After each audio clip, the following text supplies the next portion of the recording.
Vincent Hayes gripped the leather steering wheel of his silver Tesla as he turned onto Magnolia Boulevard, the tree-lined street where his sprawling estate stood. After 4 months in Singapore overseeing the launch of his latest software venture, he was finally home. The autumn sun hung low in the Pacific Northwest sky, casting amber light through the towering evergreens that lined the exclusive neighborhood. His chest swelled with anticipation. Emma would be 9 soon.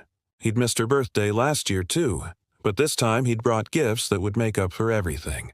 A programmable robot kit, designer clothes from the boutiques along Orchard Road, and a promise to himself that he'd slow down, be more present. As his car approached the Hayes residence, something felt wrong. The front gate hung partially open, one hinge broken and dangling uselessly. Vincent's smile faded. He slowed the vehicle, his programmer's mind already cataloging anomalies. Overgrown hedges, newspapers piled on the driveway, a child's bicycle rusted and tipped over near the fountain. The fountain itself sat dry and filled with leaves. Then he saw her. Across the street, in front of the Pemberton estate, a small figure in a dirt-stained pink jacket crouched beside a large green trash bin. Thin arms reached inside, pulling out what looked like a half-eaten sandwich wrapped in greasy paper. Vincent's heart stopped. The child's brown hair hung in tangled knots. Her jeans were torn at the knees. As she lifted the sandwich toward her mouth, an overweight man in golf attire emerged from the Pemberton house. "Get away from my trash, you little scavenger." Theodore Pemberton's voice boomed across the quiet street. "Your father's loaded and you're digging through garbage? What kind of circus are you people running over there?" The child flinched, dropping the sandwich. Vincent's hands went numb. He recognized the faded pink jacket. He'd bought it for Emma 2 years ago at that children's boutique in downtown Seattle, the one with the hand-embroidered butterflies on the shoulders. Vincent threw the car into park and bolted from the driver's seat. His expensive Italian loafers slapped against the asphalt as he ran across the street. Theodore Pemberton looked up, his ruddy face shifting from anger to surprise. Vincent ignored him completely, dropping to his knees in front of the child. "Emma?" His voice cracked. The little girl's eyes widened. They were hollow, rimmed with dark circles that no 8-year-old should possess. Her cheeks were sunken, her collarbones visible through the thin fabric of her shirt. She stared at him as if seeing a ghost. Then her face crumpled and she threw her arms around his neck, sobbing with a desperate intensity that crushed something vital inside Vincent's chest. "Daddy," she whimpered into his shoulder. "Daddy, you came back." "You came back." Vincent held her, feeling every protruding bone in her fragile frame. She weighed almost nothing. His brilliant, vibrant daughter had become a shadow. He stood, lifting her with him, and finally looked at Theodore Pemberton. The man had the decency to step back. "I didn't know," Pemberton stammered. "I thought. I mean, your wife said everything was fine. She's always got those delivery trucks coming, spending money left and right. I assumed." Vincent didn't wait to hear more. He carried Emma across the street toward his house, her face buried in his neck, her small body trembling. The front door was unlocked. He pushed it open and was immediately assaulted by the stench of rotting food, stale alcohol, and something else. Something sour and neglected that made his stomach turn. The grand foyer, once pristine with its marble floors and crystal chandelier, was unrecognizable. Empty wine bottles lined the staircase. Takeout containers spilled their contents across the antique console table. The chandelier was dark, several bulbs burned out. Vincent's foot kicked an empty vodka bottle that rolled across the floor with a hollow sound. "Where's your mother?" he asked Emma gently. Emma pointed toward the back of the house, toward the kitchen. Vincent set her down carefully on the one clean spot he could find, a leather ottoman near the entrance, and told her to wait. She nodded, drawing her knees up to her chest. He walked through the devastation of his home in a daze. The living room looked like a tornado had struck.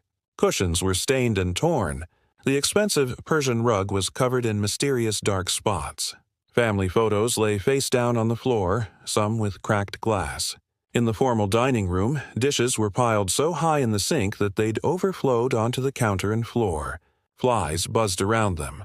Vincent found Diana in the kitchen, slumped over the breakfast bar with her head resting on her folded arms. 3 empty wine bottles stood beside her like silent sentries. Her blonde hair, once meticulously maintained, hung in greasy strands. She wore a silk robe that had seen better days, stained with coffee and what might have been food. Diana.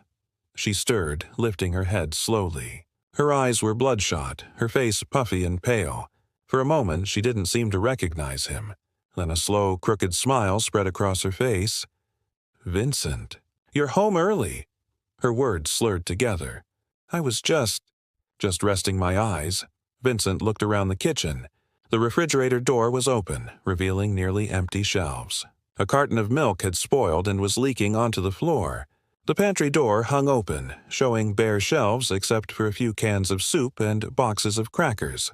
On the counter, he spotted a stack of unopened bills, some marked with red "Final Notice" stamps.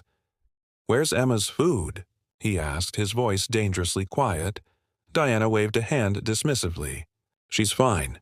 Kids are picky. She probably just wanted something different. So she went to the neighbors. You know how dramatic she can be." "Dramatic?" Vincent's voice rose despite his efforts to control it.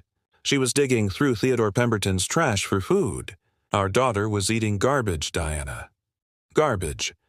Diana blinked slowly, as if processing this information through layers of fog. That's not. I fed her. I definitely fed her yesterday. Or was it the day before?" She reached for one of the bottles, realized it was empty, and let her hand drop. "You don't understand. You left me here alone. Do you know what it's like? 4 months, Vincent. 4 months of silence in this enormous house. I called every week. Phone calls." She laughed bitterly. "Phone calls from hotel rooms and conference centers. Meanwhile, I'm here drowning, and you're halfway across the world making your millions." Vincent wanted to scream. He wanted to grab her by the shoulders and shake her until she understood what she'd done. Instead, he forced himself to breathe, to think like the engineer he was, breaking down the problem into manageable pieces. "We'll talk about this later," he said. "Right now, I'm taking Emma to get proper food and medical attention." "You can't just take her. I'm her mother. Watch me." Vincent turned and walked back to the foyer where Emma still sat on the ottoman, exactly as he'd left her. She looked up at him with those 2 old eyes, and he made a decision that would change everything. He scooped her up again, grabbed his car keys, and walked out of that house without looking back. As he buckled Emma into the passenger seat, she whispered, "Are we going away?" "Yes, sweetheart. We're going somewhere safe. Is Mommy coming?" Vincent looked back at the house, at the broken gate and darkened windows, and felt something inside him harden into resolve. "Not right now. Right now, it's just you and me." He started the engine and pulled away from Magnolia Boulevard as the sun finally dipped below the horizon. In the rearview mirror, he caught one last glimpse of his home, but he didn't slow down. Whatever came next, whatever legal battles or emotional reckonings awaited, he knew one thing with absolute certainty. His daughter would never be hungry again. She would never search through trash bins. She would never be alone. That night, as Emma slept in a hotel bed with fresh sheets and a full stomach, Vincent sat by the window making phone calls, first to his attorney Benjamin Shaw, then to a private investigator, then to his sister Caroline in Portland. Each conversation brought him closer to a path forward, a way to ensure Emma's safety. The discovery had devastated him, broken something fundamental in his understanding of his life. But from that brokenness, a new determination emerged, fierce and unshakable. He was Emma's father, and he would protect her with everything he had. Outside the hotel window, the city lights twinkled like distant stars, and somewhere in that vast darkness, Vincent Hayes found his purpose renewed. Vincent woke before dawn in the hotel room, his body still on Singapore time. Emma slept peacefully beside him, her small chest rising and falling with steady breaths. He'd ordered room service the night before, chicken noodle soup, grilled cheese sandwiches, fresh fruit, and warm milk. She'd eaten slowly, almost hesitantly, as if afraid the food might disappear. When she'd finally finished, she'd looked at him with tears in her eyes and whispered, "Thank you, Daddy." Those 2 words had nearly destroyed him. Now, In the pre-dawn darkness, Vincent sat at the small desk and opened his laptop. His inbox was flooded with emails from his Singapore office, but he ignored them all. Instead, he composed a single message to his executive team. Taking indefinite family leave. Gerald is acting CEO. All urgent matters go through him. He hit send without hesitation. At 7 o'clock, his phone rang. Benjamin Shaw, his attorney for the past decade, sounded concerned. "Vincent, I got your message last night. Are you certain about this? Custody battles can get extremely complicated." "I found my daughter eating from a trash bin, Ben. What part of that sounds complicated to you?" A long pause. "I'll need documentation. Photos, medical records, witness statements. The court won't just take your word, especially against a mother. I'll get you everything you need." After the call, Vincent gently woke Emma. She stirred, momentarily confused by the unfamiliar surroundings, then relaxed when she saw him. "Morning, Daddy." "Morning, sweetheart. How about we get you checked out by a doctor today?" Fear flashed across her face. "Am I sick?" No, just a checkup. To make sure you're healthy and strong." At Seattle Children's Hospital, Dr. Rebecca Foster conducted a thorough examination while Vincent waited in the consultation room. When she emerged 40 minutes later, her expression was grave. She closed the door behind her and sat down across from him. "Mr. Hayes, I need to be direct with you. Emma is significantly underweight for her age. She's in the 5th percentile, which indicates chronic malnutrition. She has vitamin deficiencies, particularly B12 and iron. There are old bruises on her legs and arms, consistent with frequent falls, probably from weakness and dizziness. Her dental health shows signs of prolonged neglect." Dr. Foster paused, her eyes meeting his. "I'm legally obligated to report this to Child Protective Services." Vincent's hands clenched into fists. "Do what you need to do, but I'm not letting her go back to that house." "I understand. Given your cooperation and the fact that you're her biological parent seeking help, CPS will likely work with you rather than remove her from your care, but you need legal representation immediately." Vincent called Benjamin Shaw again from the hospital parking lot while Emma dozed in the back seat. "I'm sending you the medical report now. How fast can you file?" "Emergency custody hearing? If I push, maybe 3 days. But Vincent, you need evidence beyond the medical report. The mother will claim this just happened, that it's not a pattern. I know where to get evidence." That afternoon, Vincent drove back to Magnolia Boulevard, but this time he didn't stop at his own house. Instead, he parked in front of a modest bungalow 3 doors down, where Helen Crawford lived. Helen was 72, a retired schoolteacher who'd lived on the street for 30 years. She'd always been kind to Emma, often waving when they passed. Helen answered the door wearing gardening gloves, her silver hair pulled back in a neat bun. Her expression shifted from surprise to understanding when she saw Vincent. "Mr. Hayes, I wondered when you'd come." "You knew." She stepped back, inviting him inside. "Come in. We need to talk." Helen's living room was immaculate and warm, filled with plants and photographs. She removed her gloves and gestured for Vincent to sit. Then she disappeared into another room and returned carrying a large manila envelope. "I've been documenting things for the past 3 months," she said quietly, sitting across from him. "I didn't know how to reach you. Your wife told everyone you were traveling and unreachable. I considered calling the authorities multiple times, but Emma begged me not to. She was terrified they'd take her away from both parents."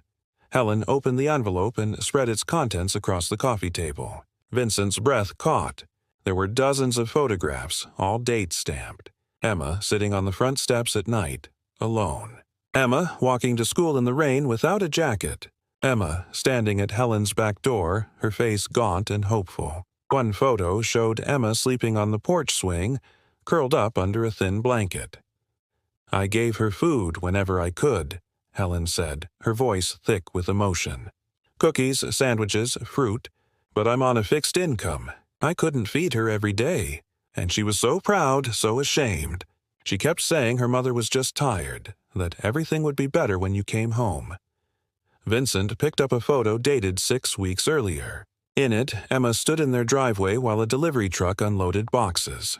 Through the front window, Diana was visible, signing for the packages with a wine glass in her other hand. The spending never stopped, Helen continued. Deliveries almost every day. Shopping bags, furniture, cases of wine. But I'd see Emma wearing the same dirty clothes for weeks. One night I heard shouting. Your wife had friends over, and they were loud until 3 in the morning. Emma came to my door the next day with circles under her eyes, asking if she could sit in my garden because it was quiet. Vincent's jaw tightened. May I have these? For the court? I made copies. These are yours. Helen reached out and placed her weathered hand over his. Bring that child home safe, Mr. Hayes. She's too young to carry this much pain. I will. I promise you I will. That evening, Vincent met Benjamin Shaw at his downtown office. The attorney spread the medical reports, photographs, and Helen Crawford's written statement across his conference table, studying each document carefully. This is substantial, Benjamin said finally. The pattern is clear. I can file for an emergency hearing tomorrow morning. Given the medical evidence and witness testimony, I'm confident we can get temporary custody while the full case proceeds. What are Diana's chances? Benjamin leaned back in his chair. Honestly, if she gets treatment, completes rehab, demonstrates stability, she might eventually get supervised visitation. But primary custody, not unless she can prove significant rehabilitation over an extended period. The court's priority is always the child's welfare. I want a restraining order too. Until this is settled, I don't want her near Emma without supervision. I'll include it in the filing. Vincent returned to the hotel near midnight. Emma was awake, sitting up in bed with the television on low volume, watching a nature documentary about wolves. Couldn't sleep? He asked gently. She shook her head. I keep thinking about Mommy. Is she okay? Vincent sat on the edge of the bed. This was the conversation he'd been dreading. Emma, I need to ask you something, and I need you to be honest with me. Has Mommy hurt you? On purpose? Emma's eyes widened. No, she never hit me or anything like that. But she didn't feed you properly. She left you alone. Emma's lip trembled. She was just sad all the time. She'd drink that juice that made her sleepy, and then she'd forget things. I tried to be good. I tried not to bother her. But sometimes I got really hungry, and she'd tell me to go ask the neighbors. Tears spilled down her cheeks. I'm sorry, Daddy. I should have been better. Then maybe she wouldn't have been so sad. Vincent pulled her into his arms, his heart shattering. Oh, sweetheart, none of this is your fault. Not one single bit. You're a child. It was our job to take care of you, and we failed. I failed by being gone, and she failed by not asking for help. Are you going to make me leave Mommy forever? I'm going to make sure you're safe. That's my only job right now. Whether you see Mommy again, and how often, that's something the court will decide. But I promise you'll never be hungry again. You'll never be alone again, okay? Emma nodded against his chest, and they stayed like that for a long time, while outside the Seattle rain began to fall, washing the streets clean. The next morning, Benjamin Shaw filed the emergency petition. By afternoon, a court date was set for 3 days later. Vincent spent those 3 days carefully documenting everything, photographing the condition of the house, collecting financial records showing Diana's spending patterns, gathering Emma's school attendance records that showed increasing absences and tardiness. On the third morning, Vincent dressed Emma in new clothes he'd bought at a children's boutique, a simple blue dress with white flowers, matching shoes, and a warm cardigan. She looked tiny but dignified as they walked into the King County Courthouse. The hallway outside Family Court was crowded and tense, and then Vincent saw her. Diana stood near the windows with her own attorney, a sharp-faced woman named Patricia Gomez. Diana had clearly made an effort. Her hair was washed and styled. She wore a conservative navy suit, and her makeup concealed the worst of the damage. But her hands trembled as she clutched her purse, and when her eyes met Vincent's across the hallway, he saw genuine fear. Emma tensed beside him. Daddy, it's Mommy. I see her, sweetheart. Just stay with me. Diana took a step forward, but her attorney caught her arm, shaking her head. The message was clear: no contact until after the hearing. Inside the courtroom, Judge Patricia Morrison presided. She was in her 60s, with steel-gray hair and intelligent eyes that missed nothing. She reviewed the submitted materials in silence while both parties waited. The only sound was the clock ticking and the rustle of papers. Finally, Judge Morrison looked up. "This is a preliminary emergency hearing to determine temporary custody of Emma Hayes, age 8. Mr. Hayes, you're seeking emergency custody based on allegations of neglect. Mrs. Hayes, you're contesting these allegations. Let's proceed." Benjamin Shaw presented the evidence methodically. Dr. Foster's medical report, Helen Crawford's photographs and testimony, the financial records showing Diana's spending despite Emma's condition, the school records indicating chronic problems. Patricia Gomez fought back hard. "Your Honor, my client admits she struggled during her husband's prolonged absence. She was isolated, lonely, and developed a drinking problem. But she never intentionally harmed her daughter. She's already enrolled in an outpatient treatment program. With support and therapy, she can resume her parental duties." Judge Morrison turned to Diana. "Mrs. Hayes, do you have anything to say?" Diana stood, her voice shaking but clear. "Your Honor, I love my daughter. I know I made terrible mistakes. The drinking. It got out of control. I was angry at my husband for always being gone, and I took it out on everyone, including Emma.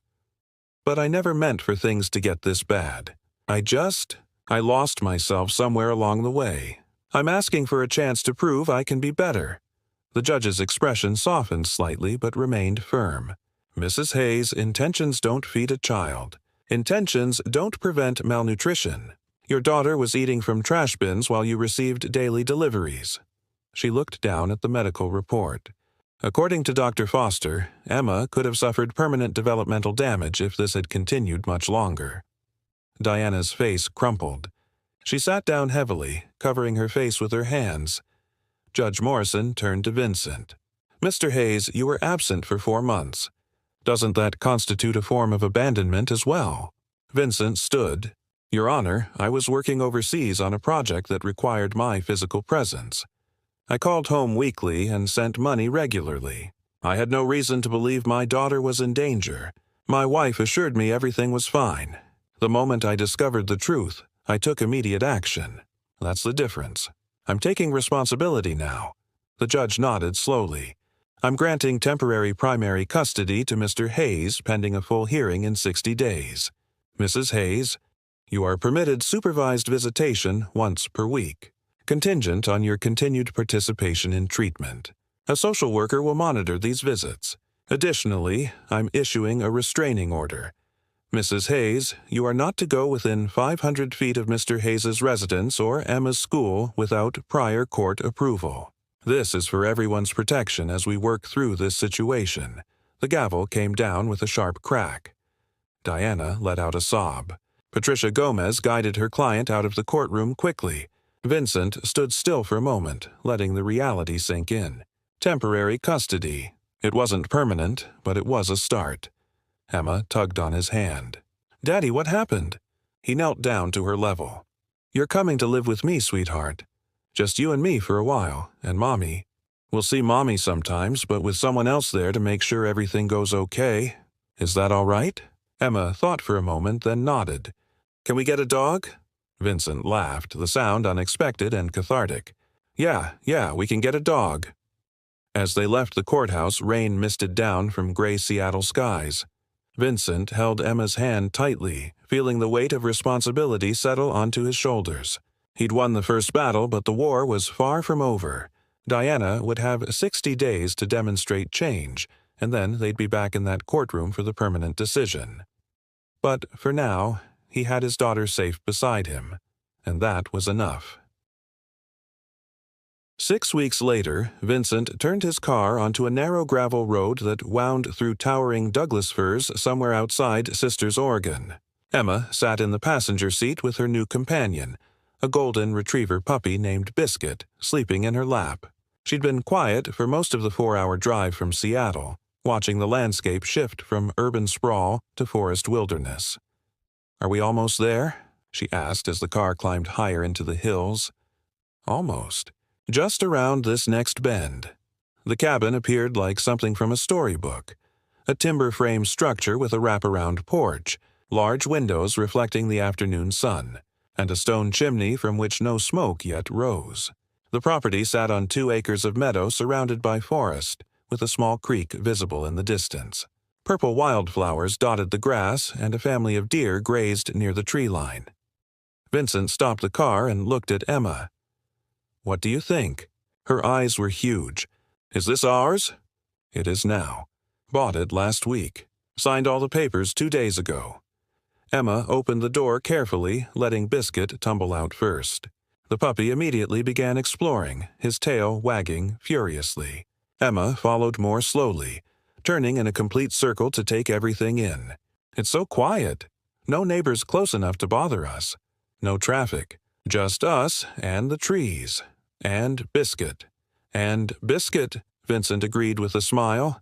He'd made the decision to leave Seattle after the temporary custody hearing. Too many memories haunted that city, and Emma flinched every time they drove past Magnolia Boulevard.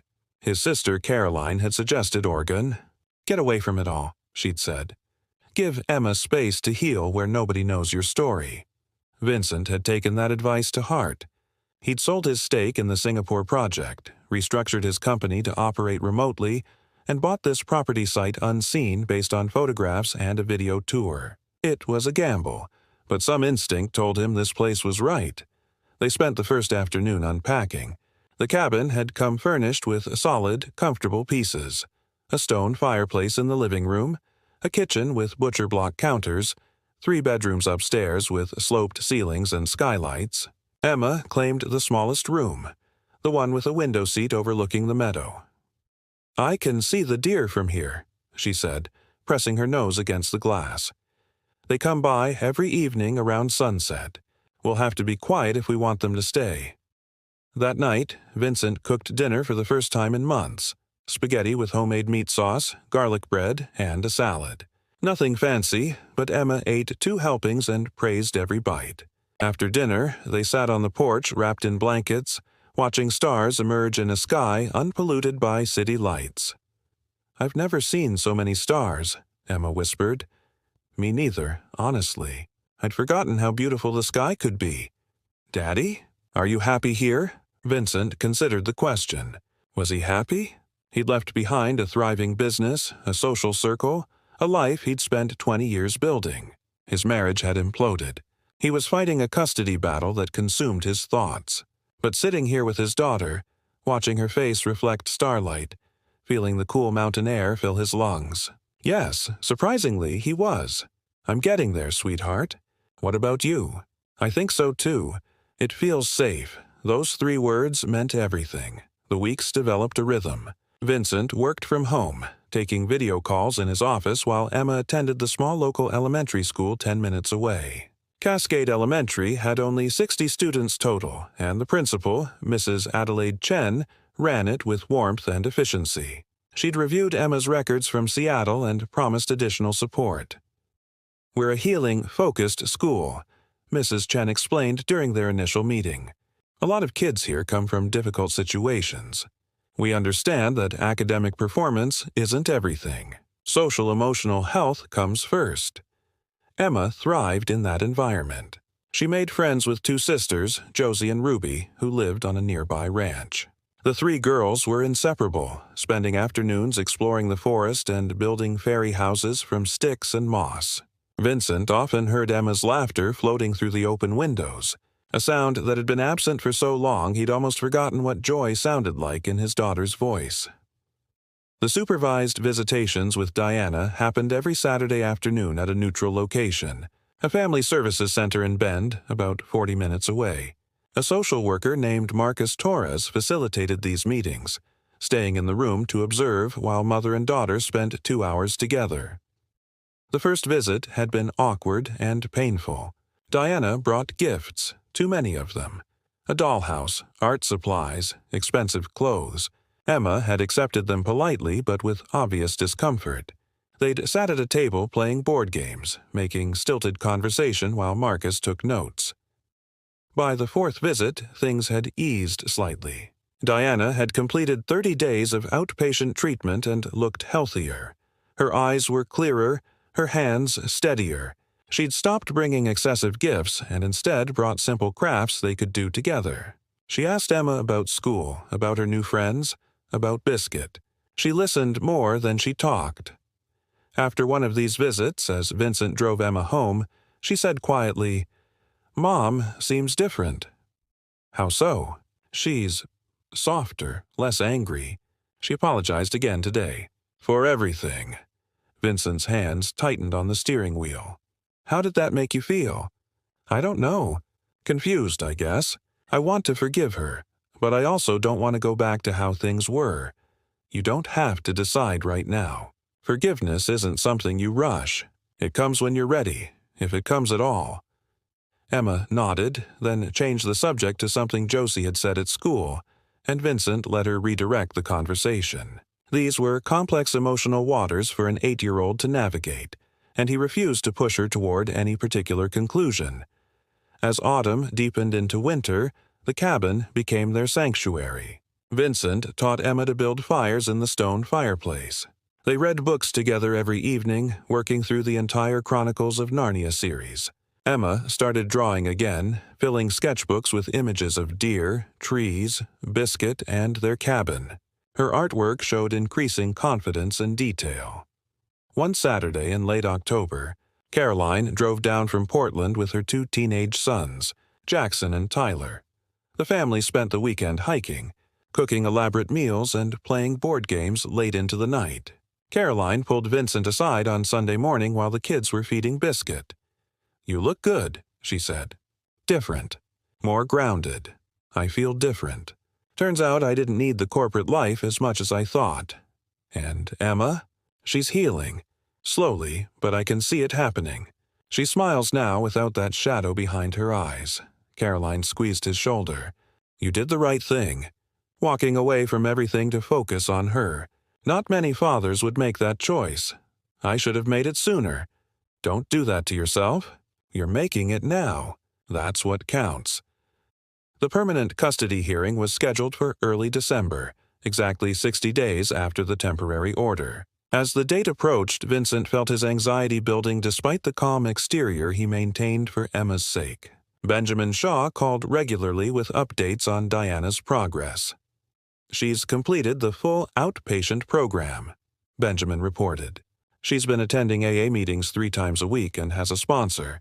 She's rented a small apartment in Tacoma, started seeing a therapist weekly, and got a job at a bookstore. Her attorney will argue that she's demonstrated genuine rehabilitation."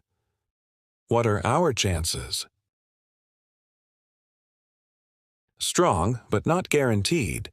The judge will consider Diana's improvements against the severity of the original neglect. She'll also interview Emma privately. Your daughter's preferences will carry significant weight given her age and the circumstances. The night before the hearing, Vincent couldn't sleep. He stood on the porch at 2 a.m, watching clouds drift across the moon. Behind him, the door opened softly. Emma appeared in her pajamas, Biscuit padding along beside her. "Can't sleep either?" she asked. "Just thinking about tomorrow."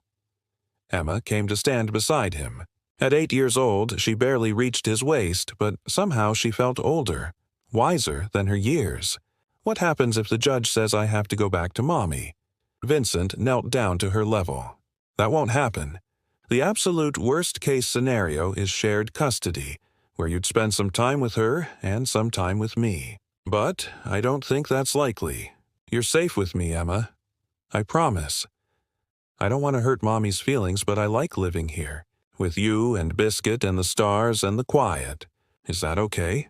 It's more than okay. It's your truth, and you're allowed to speak it. Tomorrow, Judge Morrison will probably want to talk to you alone. If she asks what you want, you tell her exactly how you feel. Don't worry about anyone else's feelings. This is about you and your future. Emma leaned against him. Okay, I can do that. The courthouse in Seattle felt different this time. The hallway was less crowded, the atmosphere more formal.